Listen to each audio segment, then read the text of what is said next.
Hey, it's Rod Yates. Welcome to Mastering Events, an Audience Republic podcast. Each episode, I'll be talking to some of the world's most accomplished event professionals to discover how they got where they are today, the lessons they've learned throughout that journey, and their insights around event marketing and maximizing ticket sales. My guest today is Callie Lardas, Senior Director of Tour Marketing at mtheory LLC. Callie began her career as a booking assistant at Madison House before realizing that being an agent wasn't for her. She set her sights on event marketing and embarked on a journey that has taken her through Live Nation and AEG Live before landing at mtheory LLC, where she works across tour marketing for acts playing anywhere from 250 cap rooms all the way up to amphitheatres and arenas. Needless to say, Callie has great insight into marketing a wide spectrum of live events, all of which we cover in this interview. But we started, where else, back at the beginning with Callie's introduction to music. I definitely grew up in a very musical household. Both of my parents were amateur musicians, so there was always somebody in the house, or my parents were always going somewhere to play music. My sister, who's a couple years older than me, was a big theater nerd, so Right. my house was never quiet. And I remember going to college, my biggest thing was, I'm finally going to have some peace and quiet. And then as soon as I got there, it was too much. So I actively was seeking out any live music I could find.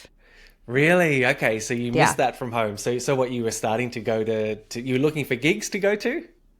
Not to play. I've never been one to be on the stage, but I went to school in Boulder, Colorado, so very healthy music scene there, even when I was in school a long time ago. A lot of shows at the Fox, the Boulder Theater. I think I remember my first fake ID getting taken away. I think the first time I tried to go to the Fox, and everybody warns you, don't do that. And of course, I did, and I learned my lesson early on. Do you remember who you were trying to see? I don't even think it must have been a local band, like maybe Hot Buttered Rum or something. Okay. Very, very specific to Colorado. I would go to anything, anything I was invited to. I was saying yes. So. Right. And because of your parents' involvement in music, even though it was, amateur, or do you think that sort of flicked a light bulb in your brain that maybe this is, entertainment or music is an area that you also wanted to go into? I think that it was I think when you're around something so much growing up, it's sort of becomes ingrained in you. Like, I was a biochem major in college. My sister actually went to a conservatory, studied jazz. And the weird thing is I now work in the music industry and she works in tech. So the two of us did a complete 180. My parents were very confused. But yeah, I think I was just around it so much, I never really noticed how much of a part of me that it was until I was so far removed from it, and I didn't really know which way was up. When you're 18, you don't really have any sense of what the world is like outside of, your very insulated bubble. And I think I really kind of ran to whatever music I could find because I was far from home. I didn't know anybody. And it's a great place to make friends, Absolutely.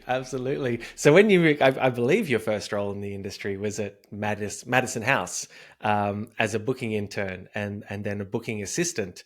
How did that come to be? There was an artist that was represented by Madison House that lived in Boulder who had just like a little shop on Pearl Street, which is kind of the main drag downtown Boulder. And I got an internship there through a friend. And when that ended, I kind of politely asked, I would love to learn more about your agency, which was right around the corner. People from the agency would come into the store all the time and hang out. So I kind of knew a little bit about it, and that it just seemed like a cool, step up. I ended up getting the internship, and I think I'm still maybe fondly referred to as the intern that never left. And honestly, that's how I got my first job. Was I just kind of kept showing up, even though the internship was over. I think there were a couple of junior agents and assistants that, took a liking to me and put up with me and would give me little things here and there. And all of a sudden the free stuff became kind of contract project work. And then an assistant left, and then there was a position open, and I kind of just slid right in there. Nice. Who do you remember any of the some of the artists that you booked, or any of the tours that you worked on in those early sort of days? Definitely. Madison House at the time was one of the really cool, I feel like kind of on the forefront of like the, indie agencies. So they really did represent a little bit of everything. I mean, the String Cheese Incident, which is a big jam band that's from Boulder, was a big client at the time. Bass Nectar was there. Millennium was just kind of starting out as a, fledgling club EDM act and, is now selling out stadiums 10 years later. Right. The Revivalists were a big one. There were a lot of New Orleans, not just brass bands, but New Orleans bands. And I think that's kind of where the next part of my journey maybe subconsciously came in. Right. Did you learn anything, as a booking assistant or as a booking agent, did you learn anything that would stand you in good stead as a tour marketer later? Were there any lessons that you learned or an understanding of that side of the industry that actually helped you in your job that you do now? Definitely. And working at Madison House was interesting, I think, on two levels. Obviously, I was learning a lot about the booking world, which does go hand in hand with tour marketing on the venue side. But Madison House was also a management company. They were doing Electric Forest at the time before AEG came in and sort of absorbed Madison House Presents. And I think you just don't really get that anywhere else where you kind of have a festival, a management company, a booking agency. There was even a, String Cheese's record label was run out of there. So it was almost, we had a really good corner on the market of many, many different facets of the industry that I just don't think that people have in this day and age. So that was really valuable. I also learned pretty soon after I started working as a booking assistant, I knew that I did not want to be an agent. Why was that? It's just, I don't think that I was very good at that kind of work. And I think a lot of what you learn starting out in an industry is like you figure out what you want to do by maybe learning the things that you didn't want to do. It never really appealed to me, but I mean, the experience was fantastic. And the agents and the other people that I worked with at Madison House were top notch. Was it then, though, that you thought, okay, booking agent's not for me, but maybe tour marketing is? Is it that simple a thought pattern? I don't think that I really knew much about marketing at that time. We were working with a lot of New Orleans bands at the time. And since I didn't really want to be an agent, I found a job posting for the House of Blues in New Orleans, which was a city that I'd been to maybe one time before, like on a college road trip to Mardi Gras. And we'd worked with so many New Orleans bands. It was kind of like a natural progression, I mean, I ended up doing marketing because I think I really wanted to be in New Orleans. Okay, so you had to learn on the job pretty much. Yeah, I had no idea what I was doing. It was very much, New Orleans is a tough market. I think that they don't have as big of a talent pool there because it's just not as big of a city as, something like Denver or Seattle. And so my boss at the time picked up the phone, called the talent buyer there, said he had an assistant that was looking to make a change into the venue. I think I knew that I wanted to do something on the promoter side. That was the one thing you didn't really touch at Madison House. It's not, they don't own any venues. They're not promoting shows. And he picked up the phone. He called the talent buyer there at the time. I think I talked to the marketing director the next day. And then a week later, I had an offer. And 2 weeks after that, I was there. Wow. You'd moved to New Orleans. Yeah. I moved there. Yeah, pretty much sight unseen, which is a few different stories for a few different days. But okay. It was quite the whirlwind. I moved in the middle of June. Very hot, very confusing. I'm going to do skip forward in your career now quite a little bit to, because you worked at Live Nation briefly for a period as a marketing promotions coordinator, and then into AEG Live, where you worked as a marketing manager from about 2016, I believe. Were there key things that you learned when you were at AEG that still ring true to this day, regardless of all the technological innovations that have happened since and the new social media platforms? Were there just some key, fundamental basics that you learned at AEG Live that still inform how you operate today? Definitely. Being thrown into, the AEG office in Denver is maybe the second biggest in the company, if not the biggest now. I think the smallest cap room was maybe 500, and you're going all the way up into arenas and stadiums. And that's not just in Denver. That's, they're going into Wyoming, sometimes into Utah. It was a crash course in learning as much as humanly possible as you're going along. Every genre, you're working with every promoter in the office. You're dealing with agents from every, William Morris, CAA, Wasserman. I mean, at the time, Wasserman didn't exist, but Paradigm, Windish, I think I was even there, kind of the transition between those two. Yeah, I mean, you learn on your feet. There's no better place to do that than in an office where there's literally everything being thrown at you at any given time of day, any day of the week. Yeah. And is there anything in particular that you learned that again was just really key, a really key piece of knowledge that you learned? I was really lucky to work under Sarah Williams at the time, who was our marketing director, who was just super organized, like had fantastic systems. I mean, to run a department at the time, the department felt big to me. There were maybe 10 of us. I think now that department is up to over 20 people. But just making sure that you have a really good structure in place to support your marketers, your marketing assistants, your street teamers, your coordinators, your interns. Organization is key in tour marketing. Like, you can't do the job well if everyone is on the same page and everyone isn't, on the same team with the same goal. Even in terms of like working with venues, like the more organized the tour marketer is, the better the tour is going to do. If you can give people time to get assets ready, if you can, make sure that you're being really clear, answering questions. I can't stress how important organization is in this part of the business. When you think back to some of the tours that you worked on there, are there any that really sort of stick out to you as just really special, whether it be because you got to work with an artist who you'd always been a fan of, or there was just an activation that went really well? Is there anything that springs to mind? Definitely. When I worked at Madison House, we worked with this band, the Revivalists. And at the time they were, small, playing kind of 500 cap rooms, 500 to 1,000 cap rooms.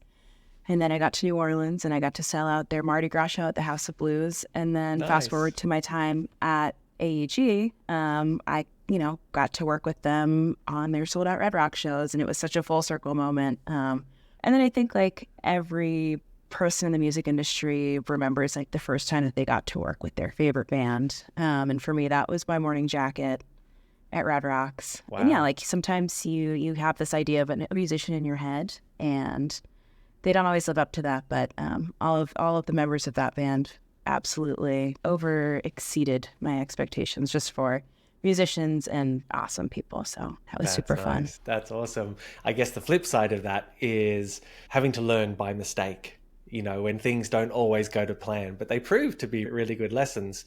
Are there any mistakes that you made that really spring to mind in those early days that probably seemed catastrophic at the time, but actually turned out to be really good lessons?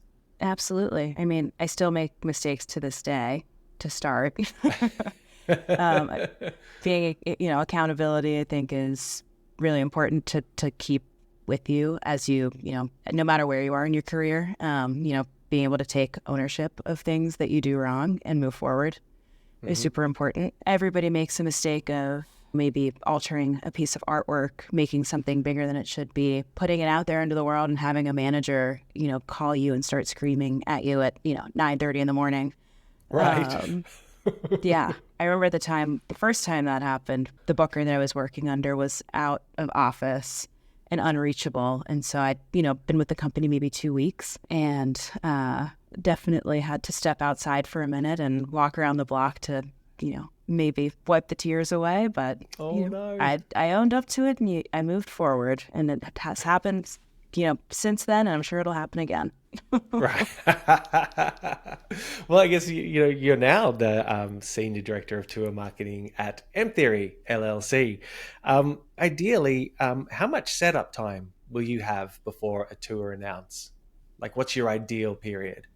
I mean, if we're talking kind of a big arena tour, a month of lead time is great, and that conversation kind of builds. So you might be getting the routing, a general idea of timelines, because the bigger the tour is, the more work and the more people involved. So you might not just be dealing with one venue promoter. You might have to deal with, if it's a tour, you're going to deal with Live Nation or AEG, and then you're going to have a tour marketer, a tour ticketer.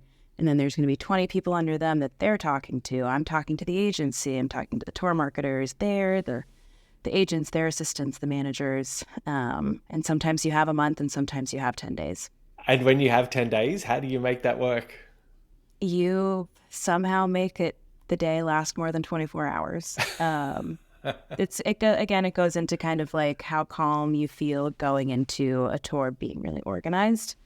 When you have less time, you do have to spend a lot more time of your day, checking over things, making sure everyone's on the same page. Hopefully you have people that you work with on the agency side that you have a really great relationship with, and you can pick up the phone at 9 p.m. and be like, I'm so sorry, I forgot this detail. Like, did you guys think of this? Right. And that's kind of a testament to, like, I think why a lot of people work in the music industry. Like, you have these relationships with the people that you work with that just make the hard days a little bit easier. Sure. So when you're prepping for an announce, like, where do you even start? What are the key elements that you want to have in place?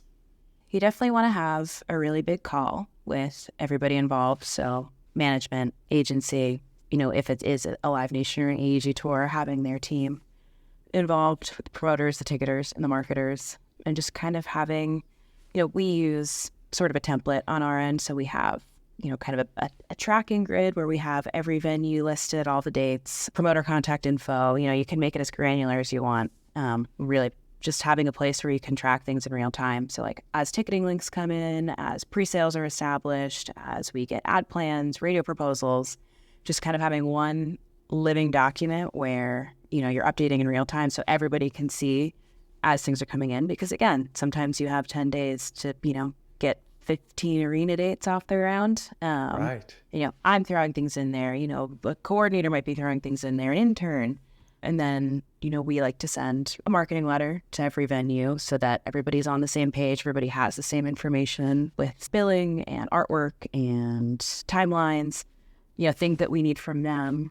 Just trying to make everything super clear and to be in constant good communication so that things aren't falling into the cracks, because that happens. Right. And then when you think about the content that you want ready for an announce, are there key pillars that you'll have for the launch? Key pieces of content that you want for each launch? Yeah, we try to always, we live in a world where people are being advertised to 24 hours a day, 7 days a week, 365 days a year.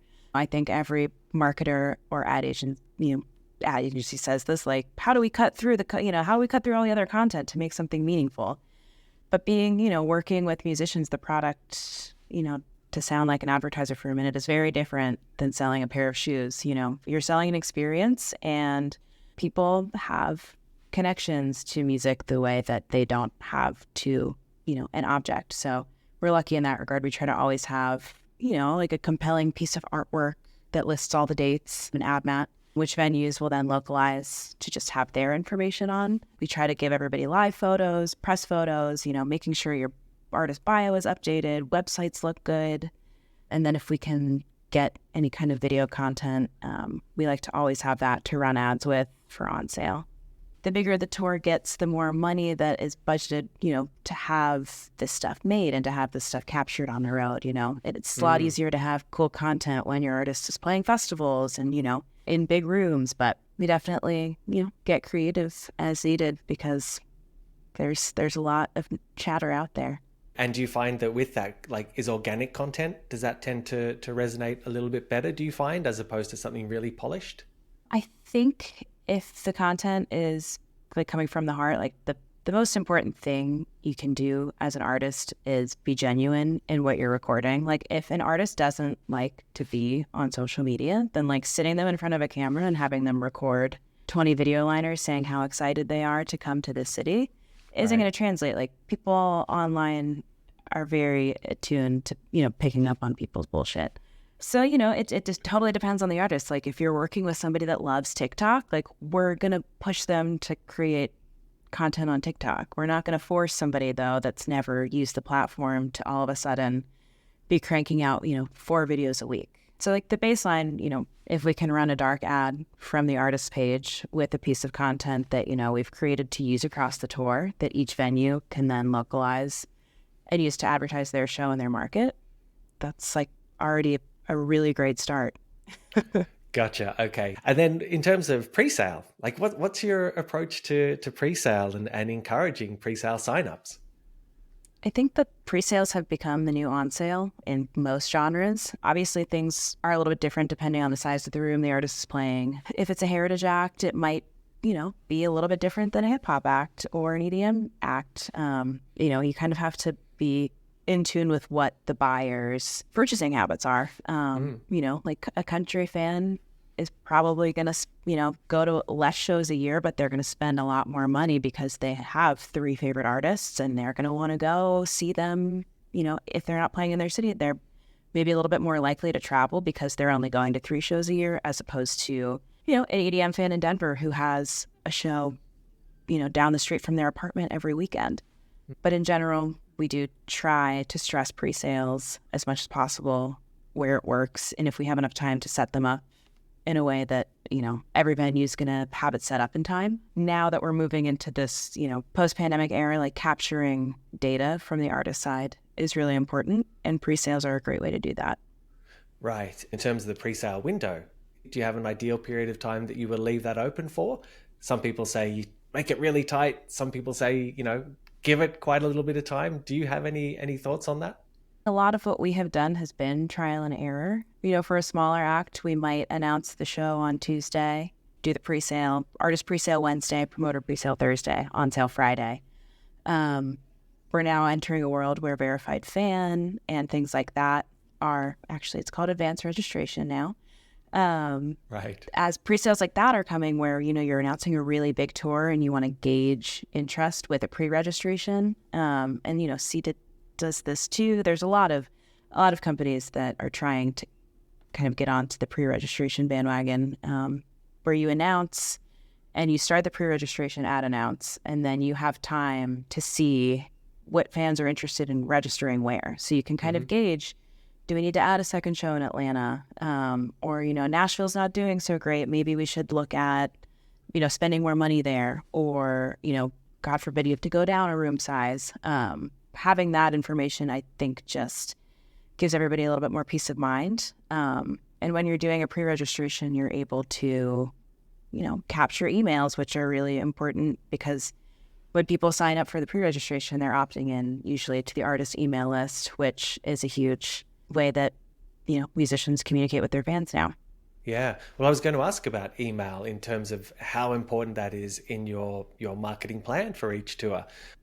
Email is super important. It's a really delicate balance. You want to be really clear in messaging from the artist's end, and you want to make sure that you're getting the fans everything that they need, but you don't want to send somebody too many emails because once a fan unsubscribes, it's very unlikely that you're going to get them back. So it's that very delicate balance of like, how do we, make sure that what we're sending them is valuable information that they are actually going to want to read and not click that unsubscribe button at the bottom. And through trial and error, do you have a number of emails that you find works throughout a campaign? Is there a number that once you hit that, you can't go beyond that? We try to keep it pretty concise. Like when a tour announces, we're going to send an email, and that's going to have pre-sale information. If we're going to do a VIP program, that stuff will be in there. If there's anything special, like a New Year's run or a merch drop, we try to combine as much as possible without having it be super lengthy. And again, with a tour announce, you can kind of play around with, if you want to send an email, like the pre-sale starts today. If you have a lot of information to convey, like sometimes you can split that into 2 emails. So you do want to announce what a pre-sale, and then you usually want to always send something when the tour is officially on sale, because there are people that don't buy at pre-sale. And, if it's a big room or a big tour, you want to try to get as much sold as you can, as far in advance as you can. And you mentioned that, pre-registration is really useful because you can get a sense of what shows are going to sell well, what shows might need a little bit of help. Once the tickets are actually on sale, what sort of benchmarks do you set to figure out, yep, this show's okay, this show's going to need help? Are there a certain percentage of sales that you want to reach by the end of the first week or the first couple of days? Do you set it that clearly? As a marketer, you want every tour to sell out and on sale, Sure. which it's interesting. The world is very different now, I think, than it was in February of 2020. And we're very much getting back to, I think everybody had a really good 2022, once we kind of gathered our bearings and people had money to spend and wanted to go out. But 2023 has definitely been an interesting kind of reset. I think we're getting back to pre-pandemic levels where at a certain point, like if we sold 20% in a pre-sale, in 2019, that felt like a great benchmark. Now I love to see, if we can sell 50% of the tickets in the pre-sale or through the first week of on sale, that feels really, really good. I'd say like about half the time it gets there, half the time it doesn't. Okay, that's quite a big jump from 20% in 2019 to 50% in 2023. What do you put that down to? I think it's also very dependent on the tour and the musician and the size of the room they're playing. Everybody has seen the Taylor Swift and the Zach Bryan stuff. The demand for kind of that top 10% of touring artists is insatiable. Like, people are willing to do whatever they need to do. They're willing to pay whatever they need to pay. And so there's a really big gap, I think, in, we have a lot of bands that do really, really well, kind of right up the bat. And then there are a lot that are a fight to the finish every time. And that's not a testament to their music or their ability to sell tickets. It's just I think the landscape is very, very different than it was at any point before the pandemic. And I think, streaming and TikTok, and there are a lot of factors that play into like, this world is very different than the world I started in 10 years ago. Absolutely. You mentioned, that there are some bands where it's a fight till the end, and no doubt throughout your career, you've probably had some tours which weren't doing well, and you had to try and figure out how to turn that ship around without naming any names. Can you think of any tours that you've worked on that weren't doing so well, but you did actually manage to do some activations that ended up turning that around and bringing it home quite well? Yeah, it's interesting as a marketer. I think the running joke is like, if a show does well, it's the promoter's fault. If the show does badly, it's the marketer's fault. But we don't have much control over what is booked. A lot of the time something comes across our desk and that is what we work on. And I think a good measure of success is, not maybe necessarily how many tickets we sold, but like, did we leave it all out on the field? Like, did we try everything we could do? Like, did we get content from the artist? Did we get local businesses engaged? Did we have radio stations throw us a bone and do on-air giveaways for, an artist that maybe they wouldn't have done without us kind of pushing them? And so it really is like showing up for your artists and your managers and doing everything that you can. Sometimes it works really well, and sometimes, you're still only sitting at 50% sold day of. Is there anything that you've seen though that did move the needle on the tour that you worked with? I think, again, going back to like having content that feels like it's really coming from the artist, like the relationship between the artist and the fan is so unlike anything else, kind of in this world, where if you can connect to your fans and they feel valid back, like they're going to spend $30, $50, $100 in a ticket, and kind of being able to reach those people that are going to buy them, which the world of digital marketing has changed a lot, in my 10 years in this industry as well. Like, I think Facebook had ads maybe by the time I, started at Madison House, but it was very, we're able to do a lot more in that world of like knowing where people who are going to buy tickets live. So. Gotcha. Okay. And so does segmenting become really important when you're figuring out who the audience is for an artist? How finely do you segment your artists, both when you're digitally marketing, but also for your email segment audiences, not artists? I think we try. I think most people kind of use the funnel model where you start big at the top, and as you get further along in the marketing life cycle, you go down, down, down, down. And that also depends on like the maintenance period, I think, has really disappeared for everything except maybe things kind of in amphitheatres and above. The budgets just aren't really there. The interest isn't there. Like, you want to hit people at an ounce, pre-sale, on sale. And then again, in closing, there's just not as much. That middle period just feels kind of nebulous. And, I think it's a nail biter for everybody, the agent, the manager, the artist. People start to get antsy. So yeah, that funnel still holds true, but you're spending a lot more, kind of in the beginning and the end. But getting more and more granular as you go along.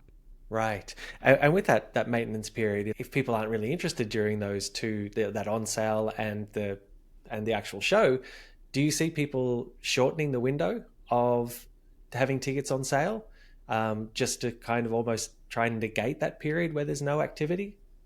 It does feel like the life cycle of a tour has gotten shorter. And I think that's just because there's a lot going on. Like, there are a lot of artists that are going out on the road, and like, you don't want to have a tour sitting for 6 months. Like, you don't want to announce something in October that's going to play off late spring, especially if it's a club show. Every city has multiple clubs, multiple promoters, multiple artists. There's never been a better time to be discovered as an artist, because you don't need to have, somebody from a label scouting you out. Agents and their assistants are on TikTok every morning looking for the next big thing. That barrier to entry has, I think, gotten a lot lower. And so there is just, an outstanding number of musicians that want to go out. And so I think to keep things competitive and to keep sales moving, like, you want to announce it, you want to keep it at the top of the fans' mind, and you want to get people in the door. You mentioned TikTok, which has really changed a lot of things, but do you see any activations that have worked really well on TikTok that you've worked with?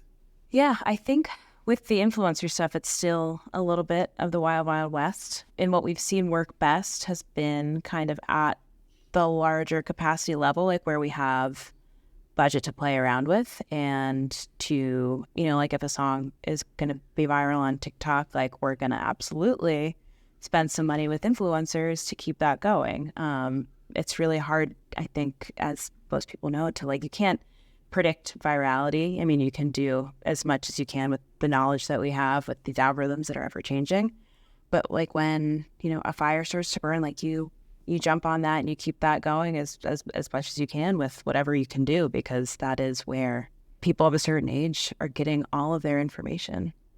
And so with an influencer that you might use on TikTok, how are you trying to get them to work in the tour into whatever content they're doing?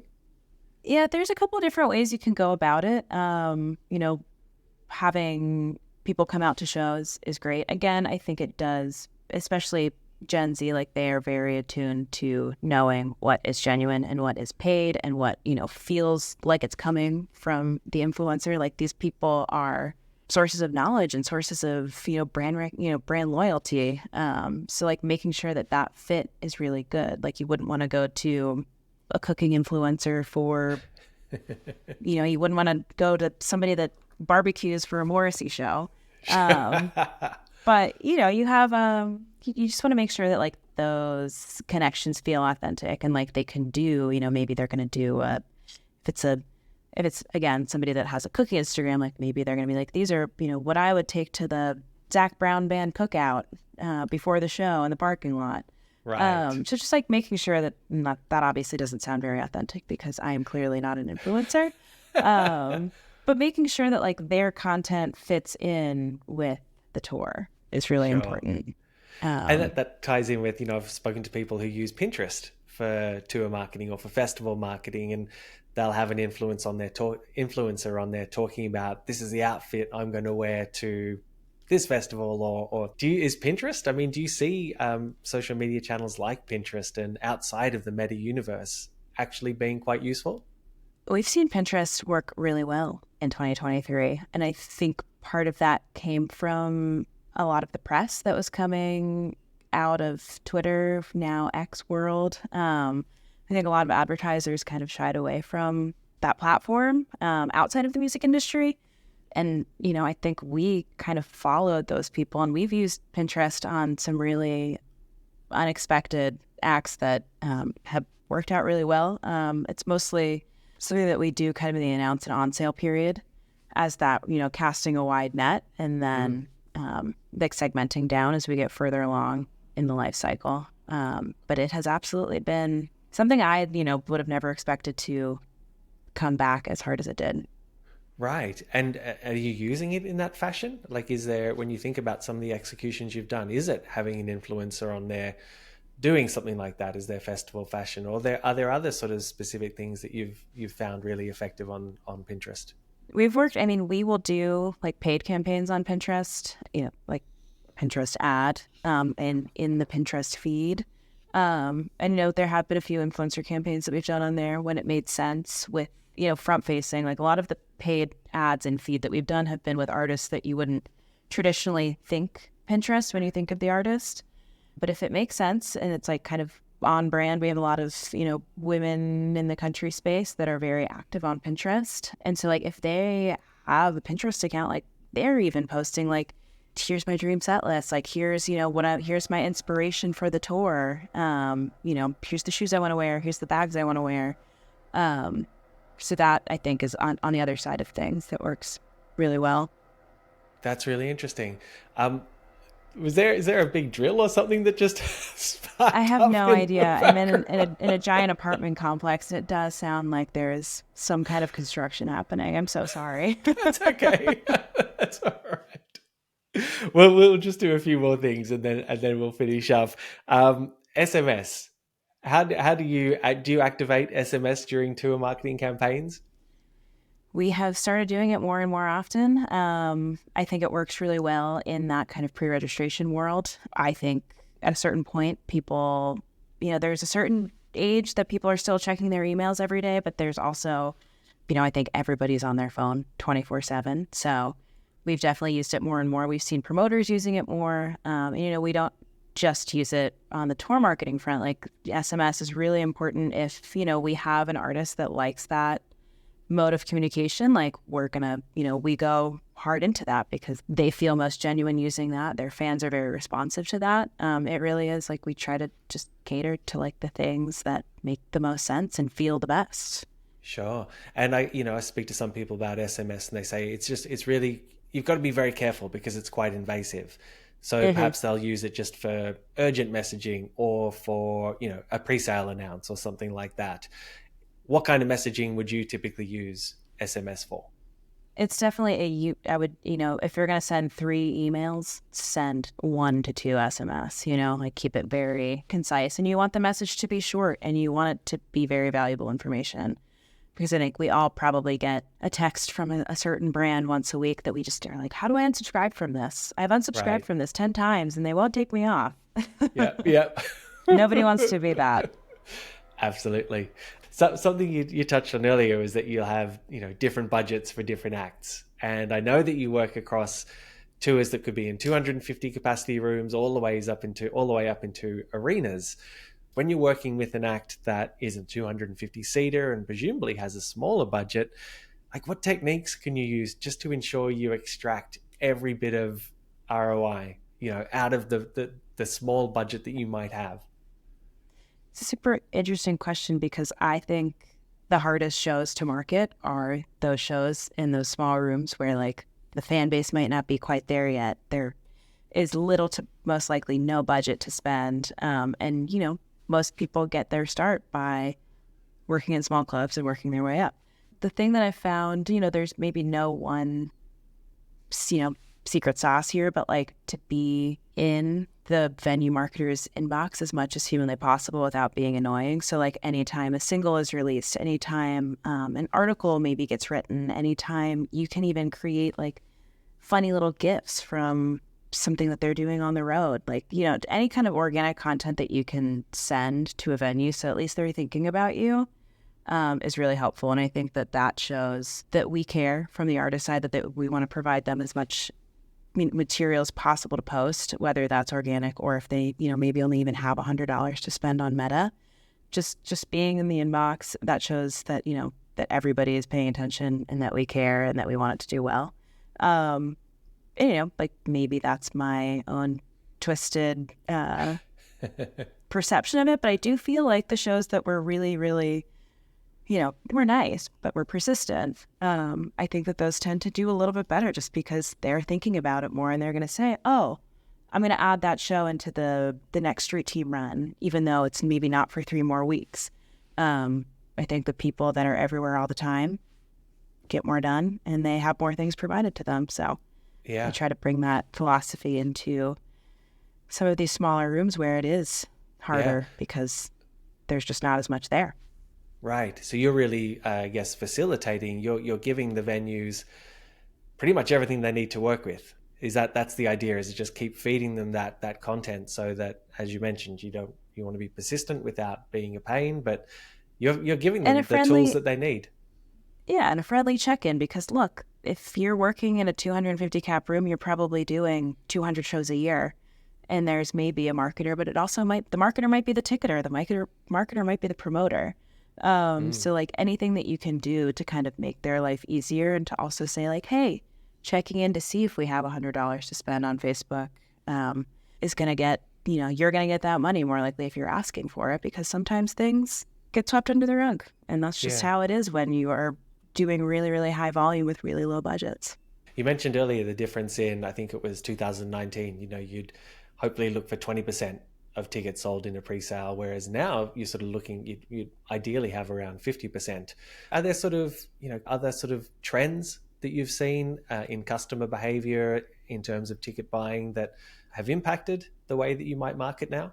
I think it's, very genre dependent, kind of like I touched on before. Like a country fan might only go to 3 shows a year, so they're going to spend a lot more money on those 3 shows than, somebody kind of in the EDM or indie space where they can go to like their 250 cap room, one neighborhood over 20 times a year. I mean, like ticket pricing, I think, is a lot more important now. I think everybody is seeing in the news that, everyone's mad at Access and Live Nation for charging all of these fees, and like, how do we, from the artist side, kind of like respect that, that financial burden. Like, it shouldn't cost your rent to see a show. So making sure like that is very well thought out, and that, fans are happy with, how much they're paying for a ticket, because fans are also going to want to come and buy a drink, and they're also maybe going to want to buy a t-shirt, which helps the artist's bottom line at the end of the day too. Callie, very last thing, you touched earlier on a couple of, really special moments for you in your career, but are there any other just really sort of pinch me moments when you think about all the artists that you've worked with and all the tours that you've worked with? Definitely. I feel like it's very rare in anyone's career that they get to work with like a living legend. And when you play Red Rocks, you get a little Red Rocks trophy. Every headliner gets one. And I just so happened to be the marketer on site when David Byrne from the Talking Heads came through with his last touring act. And I got to meet him and present him his trophy. And, as a person that works in this world, like you're never like, oh my God, you're my favorite person ever. You try to just be like, how is the catering? Do you guys need anything in your green room? You try to play it really cool.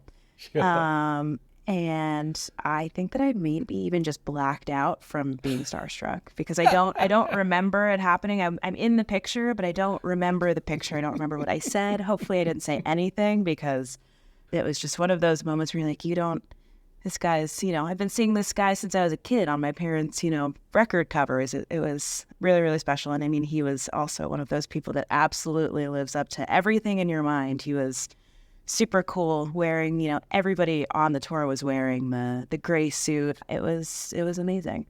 That's I wish I remembered more from the experience, but it was so overwhelming that I literally blacked out. That's a good sign, right? That's a good sign. At least you've got the photo. That's yeah. Well, Callie, thank you so much for your time. It's been really great chatting with you.